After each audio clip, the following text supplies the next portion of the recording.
الحمد لله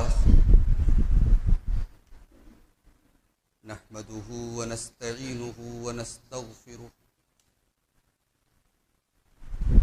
ونعوذ بالله من شرور أنفسنا ومن سيئات أعمالنا من يهده الله فلا مضل له ومن يضلل فلا هادي له وأشهد أن لا إله إلا الله وحده لا شريك له وأشهد أن محمدا عبده ورسوله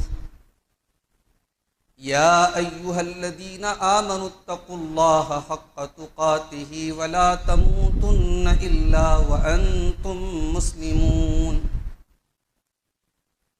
يا أيها الناس اتقوا ربكم الذي خلقكم من نفس واحدة وخلق منها زوجها وبث منهما رجالا كثيرا ونساء واتقوا الله الذي تساءلون به والأرحام إن الله كان عليكم رقيبا يا أيها الذين آمنوا اتقوا الله وقولوا قولا سديدا يصلح لكم أعمالكم ويغفر لكم ذنوبكم ومن يطع الله ورسوله فقد فاز فوزا عظيما أما بعد فإن خير الحديث كتاب الله وخير الهدي هدي محمد صلى الله عليه وسلم وشر الأمور محدثاتها وكل محدثة بدعة وكل بدعة ضلالة وكل ضلالة في النار أعوذ بالله من الشيطان الرجيم بسم الله الرحمن الرحيم والسابقون الأولون من المهاجرين والأنصار والذين اتبعوهم بإحسان رضي الله عنهم ورضوا عنه وأعد لهم جنات تجري تحتها الأنهار ذلك الفوز العظيم. محترم حاضرین جمعہ، اسلامی کیلنڈر کا نیا سال شروع ہو چکا ہے اور ہم جانتے ہیں کہ اسلامی کیلنڈر کی شروعات محرم کے مہینے سے ہوتی ہے. محرم کا مہینہ ایک تو یہ کہ ہمارے اسلامی کیلنڈر کا پہلا مہینہ ہے، اور دوسرے یہ کہ یہ مہینہ ان 4 مہینوں میں سے ایک ہے جن کو سال کے 12 مہینوں میں ایک الگ مقام حاصل ہے. 12 مہینوں میں 4 مہینے حرمت والے مہینے ہیں جن کو حرام مہینے کہا جاتا ہے، اور قرآن کے اندر اللہ نے 4 مہینوں کو حرام قرار دیا سورہ توبہ کے اندر. تو محرم ان 4 حرمت والے مہینوں میں سے ایک. اسلام کے پہلے دور جاہلیت میں بھی جب عرب کے اندر بہت خون خرابہ ہوتا تھا، جنگیں ہوتی تھی، لڑائی ہوتی تھی، اس دور میں بھی ان 4 مہینوں کا بڑا احترام ہوتا تھا. یہ 4 مہینے سیف مانے جاتے تھے تجارت کے لیے، یہ 4 مہینے سیف مانے جاتے تھے سفر کے لیے. لوگ جانتے تھے کہ ان 4 مہینوں میں کوئی ہمیں قتل نہیں کرے گا، کوئی ڈاکو ہم پر حملہ نہیں کرے گا، ہماری جان، ہماری مال، ہماری عزت و آبرو محفوظ ہے. یہ اسلام کے پہلے کی بات کر رہا ہوں. اسلام نے ان 4 مہینوں کی حرمت کو اور مضبوط کیا. اللہ نے قرآن کے اندر آیت نازل کر کے ان 4 مہینوں کی حرمت کا اعلان کیا، اور قیامت تک یہ 4 مہینے باقی 8 مہینوں سے زیادہ احترام کے قابل رہیں گے. تو محرم کا مہینہ ان 4 مہینوں میں سے ایک. یہ 4 مہینے کون کون سے وہ بھی آپ نوٹ کر لیجیے.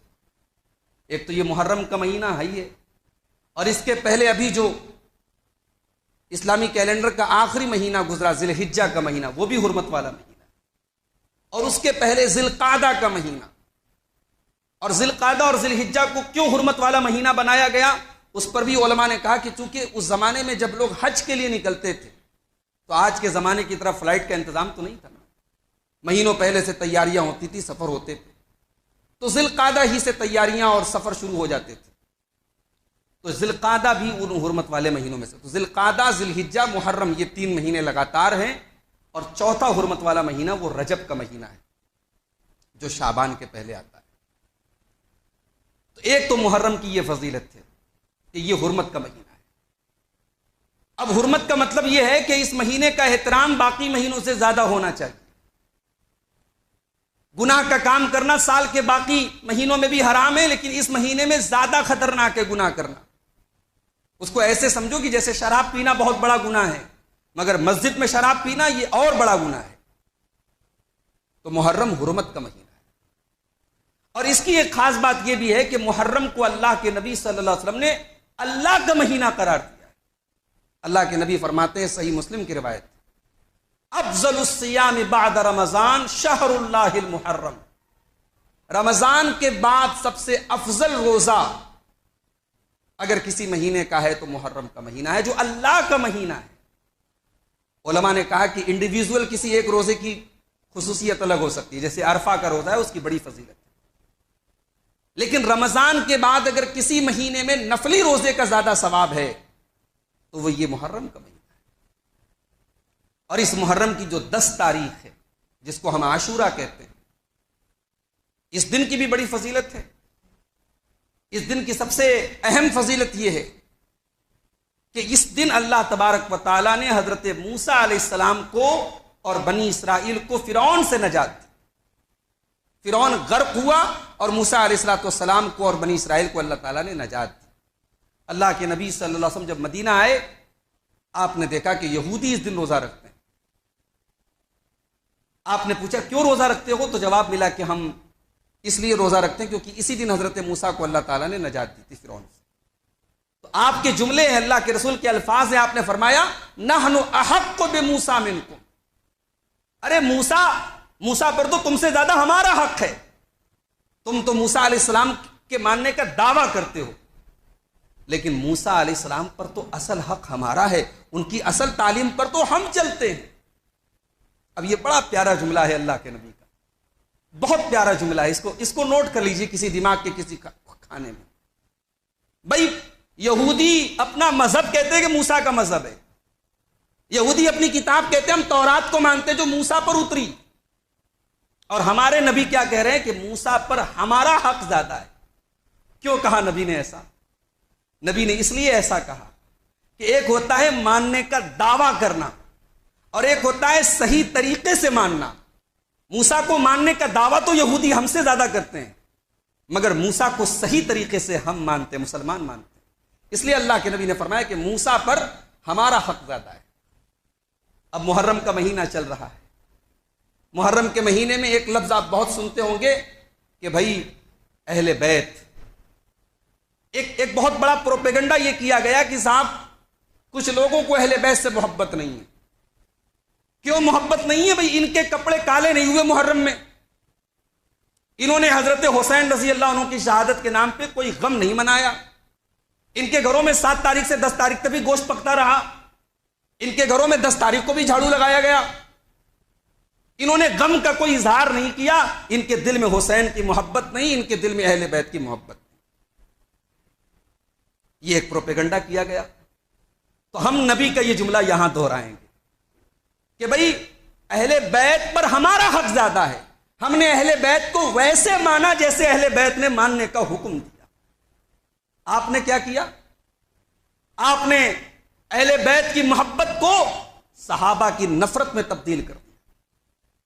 آپ نے اہل بیت کی محبت کا تقاضا قرار دیا کہ جب تک حضرت ابو بکر پر تبرہ نہ ہو، عمر فاروق پر تبرہ نہ ہو، عثمان غنی پر تبرہ نہ ہو، تب تک آپ کی اہل بیت سے محبت نہیں مانی جائے گی۔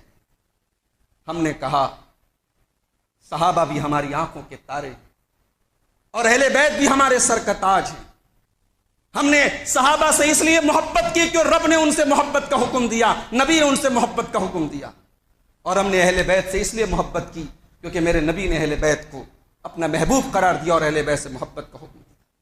ہمارے تو دونوں ہاتھ میں لڈو ہیں۔ قیامت کے دن رب کی بارگاہ میں پوچھا جائے گا کہ تم نے اہل بیت سے محبت کی کہ نہیں کی؟ ہمارا جواب ہوگا یس ہم نے کی۔ اور سوال پوچھا جائے گا تم نے میرے نبی کے صحابہ سے محبت کی کہ نہیں؟ ہمارا جواب ہوگا ہاں ہم نے کی، اور ہم نے اس دائرے میں رہ کر کے کی جو دائرہ اللہ نے اور اس کے رسول نے بنایا تھا۔ یہ کیسی محبت اہل بیت ہے میرے بھائی؟ جس محبت اہل بیت کا ڈھڈورا آج پیٹا جا رہا ہے وہ اتنی گھناؤنی اور اتنی گندگی ہے کہ اللہ کی پناہ۔ محبت اہل بیت کا مطلب آج یہ بتایا جاتا ہے کہ ابو بکر صدیق کو برا بھلا کہو۔ کیوں بھائی، کیوں برا بھلا کہ کہا گیا کہ ابو بکر نے علی کا حق مارا تھا، علی کا حق مارا تھا۔ نبی نے غدیر خم نام کے ایک مقام پر کھڑے ہو کر کے صحابہ کے سامنے حضرت علی کی خلافت کا اعلان کیا تھا، اور ابو بکر صدیق نے اور باقی صحابہ نے غداری کی، اور نبی کی وفات کے بعد حضرت علی کو ان کا حق نہ دے کر کے حضرت ابو بکر کو خلیفہ بنا دیا۔ کہنے کو بڑی چھوٹی سی بات ہے، مگر میں کہتا ہوں قرآن و حدیث کے دلائل کو ایک طرف رکھ دیجئے، کامن سینس کی بات کیجئے۔ کامن سینس ایک ہوتی ہے نا کامن سینس، جس کا کوئی ایک جاہل سے جاہل آدمی بھی انکار نہیں کر سکتا۔ بھائی اگر ہم اس نظریے کو مان لیں، اس آئیڈیالوجی کو مان لیں کہ ادھر نبی کی وفات ہوئی اور ادھر صحابہ نے غداری کر دی، نعوذ باللہ، اور ایک فرقے کی کتابوں میں لکھا ہے کہ نبی کی آنکھ بند کرتے ہی سارے صحابہ مرتد ہو گئے، 3 لوگوں کو چھوڑ کر کے۔ کسی میں 3 کا ذکر ہے، کسی میں 5 کا ذکر ہے کہ 3 لوگوں کو چھوڑ کے باقی 5 لوگوں کو چھوڑ کے باقی سب مرتد ہو گئے۔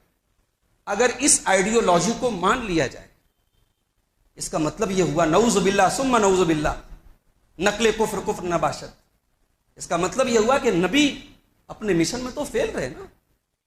23 سال محنت کر کے، جی جان ایک کر کے جو اسلام کا پودا لگایا، اگر اس نبی کے انتقال ہوتے ہی ان کے سارے فالوور ان کے دین سے مرتد ہو گئے تو کیا فائدہ اس محنت کا، کیا فائدہ اس تبلیغ کا، اور کیا فائدہ اس مشن کا؟ یہ آئیڈیالوجی اللہ کے نبی کا فیلیور ثابت کرتی ہے۔ یہ نظریہ یہ بتاتا ہے کہ اللہ کے نبی نعوذ باللہ اپنی محنت میں ناکام رہے۔ 23 سال محنت کر کے 4-5 بندوں کے علاوہ کوئی آپ کا اپنا وفادار نہیں تھا، آپ کا مخلص نہیں تھا، سب غدار نکلے، سب منافق نکلے، سب بے وفا نکلے۔ اللہ کے بندو، تم ابو بکر کے بارے میں اتنی اونچی بات کرتے ہو۔ ارے ابو بکر وہ ہیں، غزوہ تبوک کا موقع آیا تھا، چشم فلک نے وہ منظر بھی دیکھا تھا۔ کبھی موقع ملے میرے نوجوانوں، فیس بک اور واٹس ایپ سے اگر تھوڑا ٹائم ملے تو ذرا الرحیق المختوم اٹھا کے پڑھ دو، سیرت کی کوئی کتاب اٹھا کے پڑھ دو، ذرا اپنی تاریخ کے اصل جو ہیرو ہیں ذرا ان کی زندگیوں کے بارے میں پڑھو۔ تمہارے ہیرو تو بہت الا بلا دنیا بھر کے لوگوں کو تم نے ہیرو بنا دیا۔ کبھی اپنے آئیڈیلز کی تاریخ بھی پڑھو، اپنے اصلی ہیروز کی تاریخ بھی پڑھو۔ غزوہ تبوک کا موقع ہے، نبی اکرم اعلان کرتے ہیں بڑا مشکل معاملہ ہے، بڑا لمبا سفر کرنا ہے، مدینہ سے 600 کلومیٹر لمبا سفر کرنا ہے، سواریاں نہیں ہمارے پاس، سواریاں نہیں ہے، گرمی کا موسم ہے، مئی جون کا مہینہ تھا، کھجوروں کے پکنے کا ٹائم ہے میرے صحابہ، آزمائش کا ٹائم ہے، میں جانتا ہوں بھئی جب محنت کرنے کے بعد مزدوری ملنے کا ٹائم ہو اور اس ٹائم کوئی کہے کہ چلو مزدوری چھوڑ دو، یہ بڑی قربانی کی بات ہو۔ کھجورے پکنے کا ٹائم ہے اور کہا جا رہا ہے نکلنا ہے اللہ کی راہ میں گرمی کے موسم میں، 600 کلومیٹر لمبی مسافت طے کرنی۔ نبی نے مسجد میں کھڑے ہو کے اعلان کیا کہ اللہ کے لیے اس لشکر کا تعاون کرو، اس سفر کی تیاری میں اپنا چندہ دو، اپنا تعاون پیش کرو۔ صحابہ کرام تھے میرے بھائی، اس میں عثمان غنی جیسے مالدار لوگ بھی تھے، اس میں حضرت سلمان فارسی جیسے غریب لوگ بھی تھے، جس کی جو طاقت تھی، جو حیثیت تھی، سب نے اپنا تعاون لا کے پیش کیا۔ عمر فاروق کہتے کہ پہلی مرتبہ میرے دل میں یہ آرزو پیدا ہو کہ آج تک تو ہر نیکی کے معاملے میں ابو بکر پہلے نمبر پہ آتے ہیں، آج عمر پہلے نمبر پہ آ کے دکھائے گا۔ اللہ اکبر۔ ہمارے یہاں بھی کمپٹیشن ہوتے ہیں زمین جائیداد کو لے کر، فلاں نے پراپرٹی خرید لی، میں کیوں نہیں خرید رہا، فلاں کی 100 مشینیں چل رہی، میری کیوں نہیں چل رہی، فلاں اتنا پیسہ کما رہا ہے، میں کیوں نہیں کما رہا۔ آج تو حالات یہ ہیں، لوگ اپنے دکھ سے زیادہ دوسروں کے سکھ سے پریشان ہیں۔ دوسروں کے جیبوں اور دوسروں کے گھروں میں پکنے والے کھانوں پر نظر رکھنے والے اپنے ایمان کی خیر منائیں. یہ بڑی گھٹیا سوچ ہے. دوسروں کا تجسس کرنا اور دوسروں کی ٹوہ میں رہنا یہ بڑی گھٹیا سوچ ہے. یہ اچھے لوگوں کی پہچان نہیں ہے. صحابہ کرام میں کمپٹیشن کبھی اس پر نہیں ہوا کہ اس کا مکان عالیشان کیسے بنے, اس نے پراپرٹی کیسے خریدی. صحابہ میں کمپٹیشن اس پر ہوا یہ مجھ سے اچھا قرآن کیوں پڑھتا ہے, یہ مجھ سے زیادہ نیکیاں کیوں کرتا ہے, اللہ کی راہ میں مجھ سے زیادہ تعاون میں کیوں نہیں کر پا رہا ہوں. یہ ان کے درمیان کمپٹیشن ہوتا تھا. عمر فاروق نے کہا آج میں آگے نکل کے دکھاؤں. گھر گئے, اپنا سارا مال و اسباب اکٹھا کیا اور آدھے مال کو گھر میں چھوڑا اور آدھا مال اسٹور کر کے یکجا کر کے اللہ کے نبی کے پاس لے آئے. نبی نے پوچھا عمر ما ابقیت لاہلک, کچھ اہل و عیال کے لیے چھوڑ کے لائے کہ سب لے آئے؟ کہا یا رسول اللہ آدھا لایا ہوں آدھا چھوڑ کے لایا. حضرت عمر من ہی من بڑے گدگد ہیں, بڑے خوش ہیں کہ آج تو ابو بکر صدیق میرا مقابلہ نہیں کر پائیں گے, آج تو میں نے بڑی بازی مار لی, آدھا مال لے کے چلا آیا. تھوڑی دیر کے بعد حضرت ابو بکر صدیق تشریف لائے. انہوں نے لا کر کے اپنا جھولا پلٹ دیا, اپنا تھیلا پلٹ دیا, سارا سامان سارا مال جو بھی لائے تھے لا کے رکھ دیا. نبی نے سیم سوال کیا ما ابقیت لاہلک, اے ابو بکر تم نے اپنے گھر والوں کے لیے کچھ چھوڑا کہ نہیں چھوڑا؟ حضرت ابو بکر جواب دیتے ہیں ابقیت لہم اللہ ورسولہ, اے اللہ کے نبی میں اپنے گھر والوں کے لیے اللہ کو اور اس کے رسول کو چھوڑ کے آیا ہوں. آج اسلام کو میرے مال کی ضرورت ہے, آج اللہ کے دین کو میرے تعاون کی ضرورت ہے. اے اللہ کے نبی اس مال کو میں بچا کر کے کیا کروں گا, اس مال کو میں گھر میں رکھ کر کے کیا کروں گا, میں اپنا سارا مال سارا اثاثہ لے کر کے آیا ہوں. اس ابو بکر پر تم الزام لگاتے ہو. کہتے ہیں صاحب حضرت فاطمہ ابو بکر کے صدیق کے پاس آئی نبی کی وفات کے بعد, اور حضرت ابو بکر صدیق سے کہا, اب یہ تو بخاری کی روایت میں یہ الفاظ موجود ہیں کہ انہوں نے کہا کہ فدق کی جو زمین ہے اس میں میرے باپ کا جو ترکہ ہے, جو ان کا حصہ ہے, وہ مجھے دے دیجیے. اب اس پر بھی ہمیں اور آپ کو بڑی سوچنے کی ضرورت ہے. آج ہمارے یہاں بڑی بڑی باتیں ہوتی ہیں, بیٹیوں کے حق اور حصے کی بات آتی ہے تو صاحب ہمارے پاس دنیا بھر کی باتیں ہوتی ہیں. بیٹی اگر اپنا حق مانگ لے تو بھائیوں کا جواب یہ ہوتا ہے پھر دشمنی ہو جائے گی, تعلق ختم کرنا پڑے. تم نے نہیں رکھا ہے بیٹیوں کا حصہ, اللہ نے قرآن میں رکھا ہے. اور معاف کیجئے اہل حدیث صرف سینے پر ہاتھ باندھنے کا اور آمین زور سے بولنے کا نام نہیں ہے. جو اپنے آپ کو اہل حدیث کہتا ہے وہ اپنے معاملات اور لین دین میں بھی اہل حدیث بنے, ورنہ وہ اپنا مسلک تبدیل کر لے, اپنا عقیدہ تبدیل کر لے. یہ کانٹوں بھرا راستہ ہے, یہ کوئی آسان راستہ نہیں کہ 8 رکعت تراویح پڑھ لی, آمین زور سے پڑھ لی, ہو گئے اہل حدیث. اہل حدیث ہو تو مکمل اہل حدیث بنو, اپنے معاملات میں اپنے لین دین میں بھی اہل حدیث. بیٹی نے حق مانگ لیا تو دشمنی شروع ہو گئی, بھائی نے تعلقات ختم کر دیے. بیٹی کا حق اللہ نے قرآن میں بنایا ہے, بہن کا حق اللہ نے قرآن میں بنایا, تم کون ہوتے اسے محروم کرنے والے؟ ہمارے یہاں بڑی بڑی خراب بات ہے صاحب, بیٹی نے اپنا حق مانگ لیا. اگر باپ کا ترکہ ہے, اگر باپ کی زمین ہے, باپ کی جائیداد ہے, باپ کا زیور ہے, باپ کا کپڑا ہے, اس کپڑے میں بہن کا حق ہے اور دنیا کی کوئی طاقت اس حق سے اس کو محروم نہیں کر سکتی. حضرت فاطمہ کو یہی معلوم تھا سب کی بیٹیوں کا حق ہے تو میرا بھی حق ہوگا میرے باپ کے ترکے میں. اور حضرت فاطمہ چونکہ بہت فائنینشلی بہت مضبوط نہیں تھی, حضرت علی رضی اللہ تعالیٰ مالی اعتبار سے کمزور بھی تھے, تو انہوں نے آ کر کے کہا کہ اس زمین میں میرا حق ہے وہ دے دیجیے.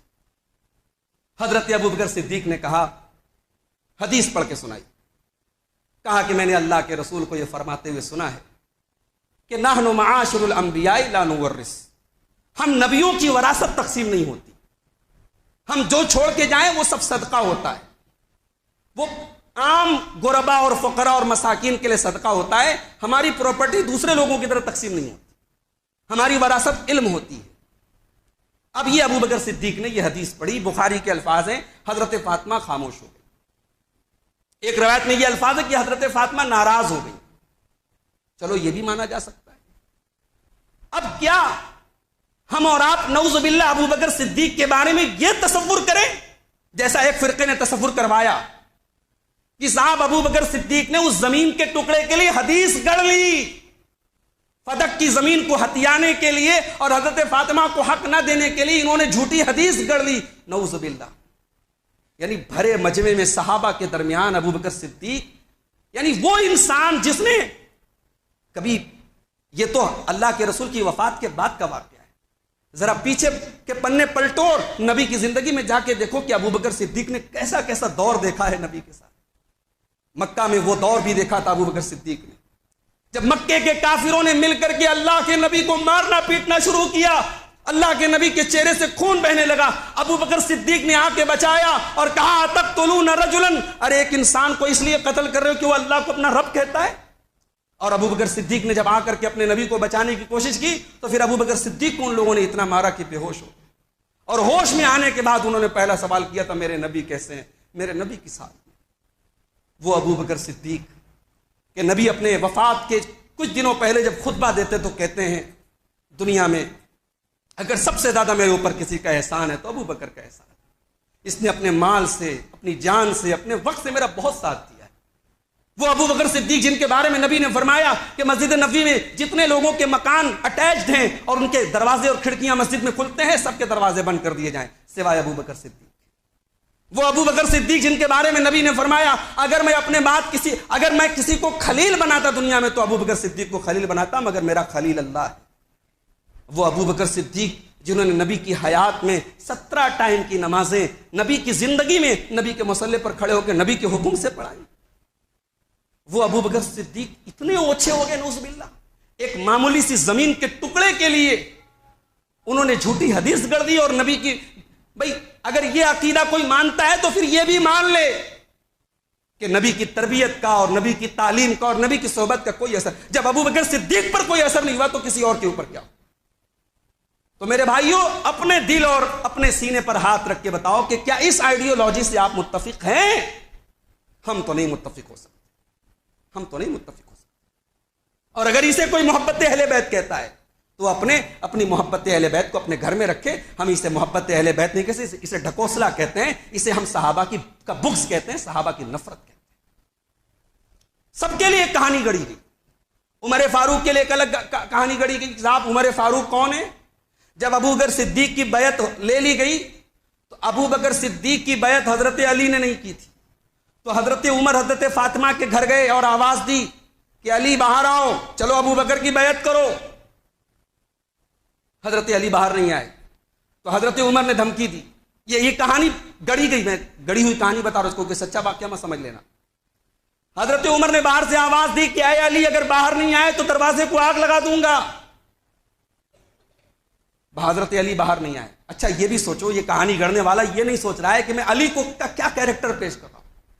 علی اسد اللہ الغالب، علی شیر خدا، علی یہ مرتضی، علی وہ جنہوں نے خیبر کے قلعے کو فتح کیا، علی وہ جس کے سامنے مرہب پہلوان ٹھہر نہ سکا. وہ علی عمر سے ڈر گئے نعوذ باللہ، اور گھر کے اندر بیوی کے دامن میں جا کے چھپ گئے نعوذ باللہ. شرم کرو میرے بھائیو، شرم کرے وہ لوگ جنہوں نے یہ کہانیاں گڑھی ہیں. کہا کہ حضرت علی باہر نہیں آئے، حضرت عمر نے دروازے میں آگ لگا دی. عمر نے دروازے میں آگ لگا دی. دروازے پر حضرت فاطمہ آئی، دروازہ گرا، ان کے پیٹ کا بچہ شہید ہو گیا. اس لیے عمر ہمارا دشمن ہے. اور حضرت عمر کے بارے میں بھی آج بڑی گندی زبان استعمال کی جاتی ہے ایک طبقے کی طرف سے. جانتے ہو یہ عمر کون ہے؟ یہ عمر وہ ہے جب یہ اسلام لائے تھے اللہ کے نبی چھپ کر کے اسلام کی تبلیغ کرتے تھے. ایک صحابی حضرت ارقم بن ابی ارقم کے مکان میں اللہ کے نبی اپنی دعوت و تبلیغ کا سینٹر بنائے ہوئے تھے. جب حضرت عمر اسلام لائے کہا اے اللہ کے نبی ہم حق پر ہیں کہ نہیں ہیں؟ کہا بالکل حق پر ہیں. کہا ہمارا دین سچا ہے کہ نہیں؟ کہا بالکل سچا ہے. کہا اے اللہ کے نبی پھر چھپ کر کے کیوں اسلام کی تبلیغ کریں؟ آئیے ہم اعلان اسلام کی تبلیغ کریں گے. اور باہر نکل کر کے انہوں نے اللہ اکبر کی صدا بلند کی تھی اور لا الہ الا اللہ اور محمد رسول اللہ کی صدا بلند کی. یہ وہ عمر ہے. جب مدینہ ہجرت کرنے کے لیے حضرت عمر نکلے تو سینہ تان کر کے سرعام نکلے تھے اور کہا کہ جس کو اپنی بیوی کو بیوہ کرنا اور اپنے بچوں کو یتیم کرنا وہ آئے عمر سے بھیڑے. عمر مکہ چھوڑ کے مدینہ جا رہا ہے. یہ وہ عمر ہے میرے بھائی، یہ وہ عمر ہیں جنہوں نے ہر جنگ میں ہر موقع پر اپنے نبی کا ساتھ دیا ہے. بڑے جلالی تھے، بڑے غصہ والے تھے، مگر یہاں رونے کا مقام آتا تھا تو رونے لگتے تھے. حضرت عمر اپنے دور خلافت میں 22 لاکھ اسکوائر میل حکومت کے حاکم اور خلیفہ ہے. اور راتوں کو بستر پہ چین نہیں آ رہا ہے، نیند نہیں آ رہی. راتوں کو گشت کر رہے ہیں، کوئی بھوکا تو نہیں ہے، کوئی پیاسا تو نہیں ہے، کسی کے گھر میں کوئی ضرورت تو نہیں ہے. اور یہ وہ عمر ہیں جب فجر کی نماز میں ابو لولو نے حملہ کر کے ان کو مارا تھا اور ان کو لے کے گھر لایا گیا، اور حضرت عمر سمجھ گئے کہ اب میرا آخری ٹائم ہے، تو کیا جملے تھے حضرت عمر کے، کہا تھا اے اللہ اگر زمین بھر کے سونا مل جائے اور اے اللہ مجھے پتہ لگ جائے وہ سونا میں تیری راہ میں دے دوں اور تو مجھے اپنے عذاب سے بچا لے، تو اے اللہ تیرے عذاب سے بچنے کے لیے عمر وہ دینے کے لیے تیار ہے۔ اس عمر کے بارے میں یہ عقیدہ گڑھا تم نے کہ وہ علی کے دشمن تھے، وہ فاطمہ کے دشمن تھے۔ میرے بھائیوں اس آئیڈیالوجی کو سمجھو، یہ آج آئیڈیالوجی سوشل میڈیا کے ذریعے، فیس بک کے ذریعے ہمارے نوجوانوں کے ذہنوں میں پروسی جا رہی ہے۔ آج ہمارے کتنے نوجوان ہیں جن کے دماغ میں یہ بیٹھ چکی ہے یہ بات کہ صاحب حضرت معاویہ اہل بیت کے دشمن تھے، حضرت معاویہ اور ان کے ساتھ جتنے لوگ تھے وہ باغی تھے۔ یہ جملہ استعمال کیا گیا کہ باغی تھے۔ معلوم ہے باغی کس کو کہتے ہیں؟ قرآن کا حکم ہے فقاتلوا التی تبغی حتی تفیء الی امر اللہ، جو مسلمانوں سے کہ خلیفہ کے خلاف بغاوت کرے اس سے جنگ کرو جب تک وہ اللہ کی طرف لوٹ نہ جائے، اللہ کے حکم کی طرف لوٹ نہ جائے۔ باغی سے جنگ کرنا ضروری ہے۔ اگر حضرت معاویہ اور ان کے ساتھیوں کا یہی معاملہ تھا تو صحابہ کرام کی ایک بڑی تعداد ان جنگوں کو اور ان اختلافات کو فتنہ کیوں سمجھتی تھی؟ صاحب کتنے صحابہ تھے، بڑے بڑے صحابہ جنہوں نے ان جنگوں میں وہ شریک ہی نہیں ہوئے، انہوں نے کہا نہیں یہ بہت بڑا فتنہ ہے، نبی نے اس کو فتنہ کرا۔ آج آپ حضرت علی کی محبت کے نام پہ حضرت معاویہ کو ڈیگریڈ کر رہے ہیں۔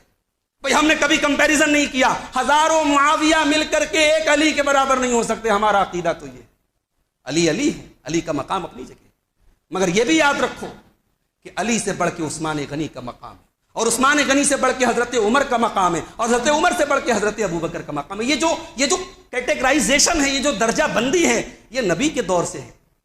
یہ بخاری کی روایت، عبداللہ ابن عمر کہتے ہیں کہ ہم لوگ نبی کے دور میں اللہ کے رسول کے بعد اگر کسی کو درجہ دیتے تو ابوبکر صدیق کو دیتے، اس کے بعد حضرت عمر کو دیتے تو اس کے بعد حضرت عثمان کو دیتے۔ یہ جو کیٹیگرائزیشن، یہ جو درجہ بندی ہے نا، یہ نبی کے دور سے چلی آ رہی ہے، یہ کسی انسان کی بنائی ہوئی نہیں ہے۔ تو صاحب حضرت علی کی محبت کے نام پہ آپ حضرت معاویہ کو ڈیگریڈ کر رہے ہیں۔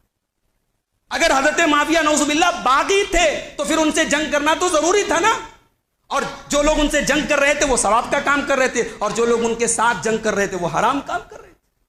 تو پھر نبی نے حضرت حسن کی تعریف کیوں کی؟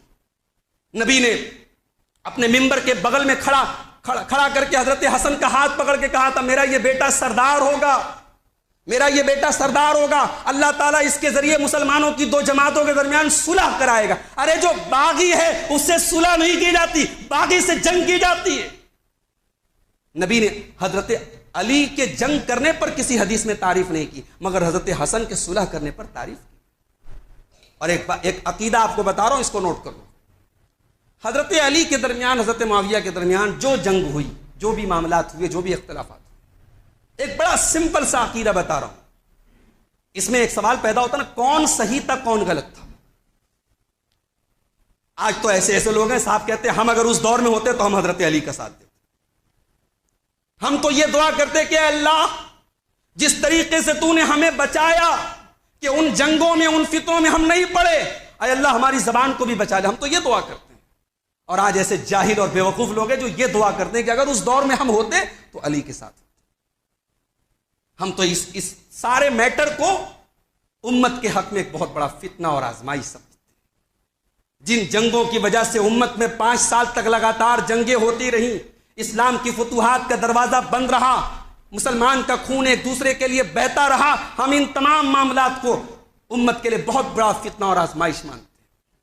اور ہم اس سوال کو بھی صحیح نہیں سمجھتے کون صحیح تھا کون غلط تھا۔ ہمارے نزدیک ابوبکر صدیق سے لے کر نبی کا آخری صحابی A to Z سارے کے سارے صحابہ جنتی ہیں، اور ہم سب کی فضیلت اور سب کی محبت اپنے دل میں رکھتے ہیں۔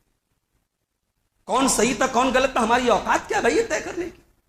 جب بڑے بڑے صحابہ ان جنگوں سے اپنے آپ کو دور رکھے ہوئے تھے، انہوں نے دونوں کو، ان دونوں جماعتوں میں شامل ہونے کو صحیح نہیں سمجھا، تو ہم کون ہوتے ہیں یہ طے کرنے والے کی علی صحیح تھے کہ معاویہ صحیح تھے؟ اور ایک جملہ اللہ کے نبی کا یاد کرو، یہ صحیح مسلم کی حدیث پڑھ رہا ہوں، اللہ کے نبی نے فرمایا خوارج کا ذکر کرتے ہوئے کہ خوارج کو وہ جماعت قتل کرے گی اول الطائفتین بالحق، جو حق سے زیادہ قریب ہو۔ یہ نبی کا جملہ ہے، اس جملے کو گرے باندھ لو۔ بھئی یہ تو آپ کو معلوم ہوگا نا، یہ بڑی کامن سی بات ہے کہ خوارج کے خلاف جنگ حضرت علی نے کی تھی، اور یہاں ایک بات یہ بھی نوٹ کر لو، جب تک حضرت علی حضرت معاویہ میں جنگ ہوتی رہی بہت سارے صحابہ پیچھے رہے، نہیں شامل ہوئے، لیکن جب حضرت علی نے خوارج کے خلاف جنگ کی تو صحابہ شامل ہوئے، کیونکہ نبی نے پیشن گوئی کی تھی کہ علی جو ہے وہ خوارج کے خلاف جنگ کرے۔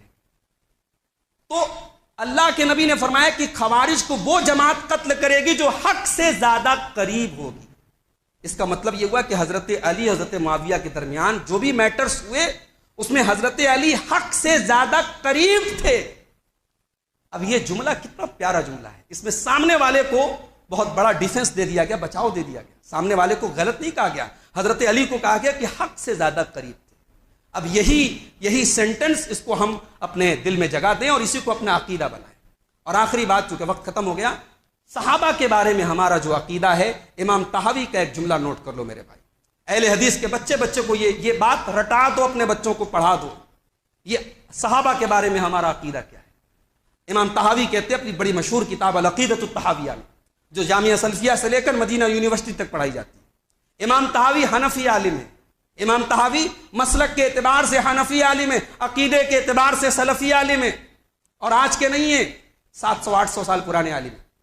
ان کی اس کتاب کو بڑی مختصر سی کتاب ہے لیکن عقیدے کی بڑی ٹھوس باتیں ہیں، اور اتنی اللہ تعالیٰ نے پاپولیرٹی دی کہ جامعہ، اچھا حنفی اداروں میں یہ کتاب داخل نصاب نہیں ہے، بڑی افسوس کی بات ہے۔ ہمارے حنفی بھائی عقیدے کے معاملے میں امام ابو حنیفہ کو فالو نہیں کرتے، ان کا عقیدہ دوسرا ہے۔ تو امام ابو حنیفہ کا جو عقیدہ تھا وہ امام طحاوی نے پیش کیا، اور یہ صرف امام ابو حنیفہ کا عقیدہ نہیں، پوری امت کا عقیدہ ہے۔ کہتے ہیں وَنُحِبُّ أَصْحَابَ رَسُولِ اللَّهِ، ہم اللہ کے رسول کے صحابہ سے محبت کرتے ہیں، وَلَا نُفَرِّطُ فِي حُبِّ أَحَدٍ مِّنْهُمْ، اور ہم کسی صحابی کی محبت میں کمی نہیں کرتے، وَلَا نَتَبَرَّأُ مِنْ أَحَدٍ مِّنْهُمْ، اور ہم کسی صحابی پر تبرہ نہیں کرتے، وَنُبْغِضُ مَن يُبْغِضُهُمْ، اور جو صحابہ سے بغض رکھے ہم اس سے بغض رکھتے ہیں، وَبِغَيْرِ الْخَيْرِ يَذْكُرُهُمْ، جو صحابہ کا ذکر غلط انداز میں کرے اس سے ہم بغض رکھتے ہیں، وَلَا نَذْكُرُهُمْ إِلَّا بِخَيْرٍ، اور ہم صحابہ کا جب بھی ذکر کرتے ہیں اچھے انداز میں کرتے ہیں۔ وَحُبُّهُمْ دِينٌ وَإِيمَانٌ وَإِحْسَانٌ، صحابہ کی محبت دین ہے، صحابہ کی محبت ایمان ہے، صحابہ کی محبت احسان ہے۔ وَبُغْضُهُمْ كُفْرٌ وَنِفَاقٌ وَطُغْيَانٌ، اور صحابہ سے بغض رکھنا، صحابہ سے نفرت کرنا یہ کفر ہے، اور یہ منافق کی علامت ہے، اور یہ سرکشی کی علامت ہے۔ یہ دو لائن ہے، پورا عقیدہ ہے، پورا عقیدہ ہے کہ صحابہ کے بارے میں ہمارا عقیدہ کیا ہونا چاہیے۔ تو انشاءاللہ آئندہ اس محرم کے مہینے میں جو جمعہ کے خطبات میں ہم آپ کے سامنے دو موضوعات پر گفتگو کریں گے۔ ایک، آج تو صحابہ کے بارے میں آپ نے بہت کچھ سن لیا، اب ایک بڑا اہم موضوع ہے کہ اہل بیت کی کیا اہمیت ہے، اہل بیت سے کون لوگ مراد ہیں، اور پھر اہل بیت کی محبت کا کیا تقاضا ہے۔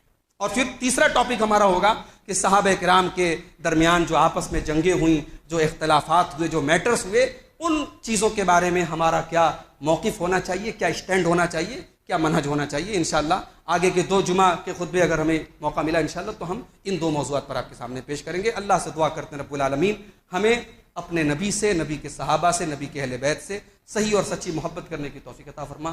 رب العالمین ہمیں بدعات و خرافات سے بچا۔ اے اللہ تو ہمارے ان تمام بھائیوں کو جنہیں محبت اہل بیت کے جال میں اور اس کے ٹریپ میں صحابہ کی نفرت پروسی گئی ہے، صحابہ کا بغض پروسا گیا ہے، صحابہ کے خلاف بدگمانی پروسی گئی ہے، اے اللہ ہمارے ان بھائیوں کو صحیح اور سچے منہج کی طرف لوٹنے کی توفیق عطا فرما۔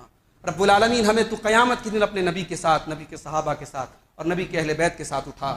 رب العالمین ہمیں ہمارے دل میں کسی صحابی کے خلاف، کسی اہل بیت کے کسی فرد کے خلاف کوئی بغض، کوئی کینہ، کوئی کپٹ نہ ہو۔ پروردگار ہمیں صحابہ کرام اور اہل بیت کے نقش قدم پہ چلنے کی توفیق عطا فرما۔